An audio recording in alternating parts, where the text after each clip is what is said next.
Part 4 में आपका स्वागत है। This is the final and the last chapter. अगर आपने अभी तक मेरा पार्ट 3, पार्ट 2 एंड पार्ट 1 नहीं देखा तो आप मेरे चैनल में जाके देख सकते हो। चलिए बिना टाइम जल्दी वेस्ट किए जल्दी से इस वीडियो को स्टार्ट करते हैं। आखिर कौन है ये अशोका के 9 इल्यूमिनाटी पीपल लोग? बौद्ध धर्म लेने से पहले और कलिंगा वार के बाद अशोका ने अपने ज्ञान को 9 किताबों में लिख दिया था और उस 9 किताबों को उसने अपने 9 सबसे बुद्धिमानी लोगों को, अपने राज्य के सबसे बुद्धिमानी लोगों को 9 किताबों को बांट दिया गया था। और ये 9 किताबों को 9 सब्जेक्ट में बांटा गया था और ये सब्जेक्ट के नाम थे propaganda, philosophy, microbiology, alchemy, communication, gravity, cosmology, light and sociology. Ashoka का यही मानना था कि अगर ये 9 किताब किसी भी इंसान के पास आ जाए तो वो इस वर्ल्ड को डिस्ट्रक्ट कर सकता है इन नॉलेजों से।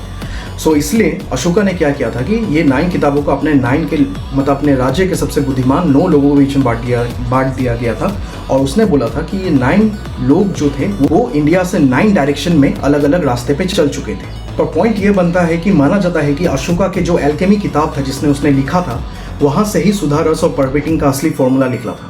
और कुछ सूत्रों का यह भी कहना है कि एल्केमी किताब जो थे वो वैदिक काल में लिखे गए थे और वैदिक काल में नाग लोग के समाज के लोग सबसे ज़्यादा मौजूद थे और उसी समाज ने सबसे ज़्यादा वैदिक कालों में वैदिक किताबें लिखे और डोमिनेट भी किए हैं। और वैदिक काल में नाग लोग अपने आप को आर्यंस कहते थे और आर्यंस जो जर्मन सेना थे वो लोग भी अपने आप को आर्यंस कहते थे। तो जिस तरह आप देख रहे हो कि मैं किस तरह एक एक पॉइंट को कनेक्टिंग द डॉट्स करके सिस्टम में अरेंज कर रहा हूँ मैं करके। 9 अननोन मेन का और एक सबूत है मेरे पास कि 1923 में एक किताब लिखी गई थी जिसका नाम था 9 अननोन बाय टैबलेट मुंडीकर। इस किताब में ये लिखा गया है कि किस तरह जितने भी वर्ल्ड में डिस्कवरीज एंड इन्वेंशन हुए हैं वो कहीं तो कहीं इस 9 किताबों से ही प्रेरित है। इवेंचुअली ये भी एक माना जाता है, उस किताब में ये लिखा गया था कि 9 जो जूडो जो मार्शल आर्ट्स है जापानीज में जो लिखा है वो एक्चुअली फिजियोलॉजी के जो अशोका के 9 इल्यूमिनाटी बुक से जो किताब है वहाँ से एक पन्ना जो लीक हो गया था या पेपर फट गया था जो भी समझो आप, वहाँ से ही जूडो निकला जो जापानीज लोग ने उसे अपने मार्शल आर्ट फॉर्म में बना चुके थे। एंड इवेंचुअली जितने भी डिस्कवरीज है वो कहीं तो कहीं ऐसा माना जाता है, उस किताब में ये लिखा गया था कि कहीं तो कहीं माना जाता है कि एक पॉइंट ऑफ सोर्स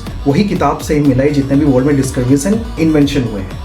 आखिर में मेरा कहने का पॉइंट ये है कि आप देख सकते हो कि किस तरह मैंने 9 Illuminati, Ashoka, world war 2, Hitler, Mahabharat को सबको मैंने मेल जोल करा दिया। एक कनेक्टिंग द डॉट्स में मैंने उसको एक साथ मिलाया है। अगर आपको अभी भी समझ में नहीं आ रहा है तो आप पार्ट 3, 2 एंड 1 जाके मेरे वीडियो मेरे चैनल में जाके देख सकते हो। और जाते जाते मेरा सवाल आपसे यही कि अगर हमने पहले ही इसकी खोज कर दी थी, हमारे पास पहले ही सुपर सोल्जर सीरम जैसे ज्ञान भरी बातें थी, तो वो कहाँ गई? और आपका ये सारी सीरीज़ को देखकर आपका क्या राय, आपके क्या ओपिनियन आप कमेंट सेक्शन में बताइए और ये भी जरूर बताइएगा कि मैं ऐसे और वीडियोस लाऊं कि नहीं लाऊं। तब तक के लिए thank you so much. Stay tune, subscribe करिए, फॉलो करिए, मैं और ऐसी वीडियो लाते रहूँगा। मिलते हैं फिर, नमस्ते।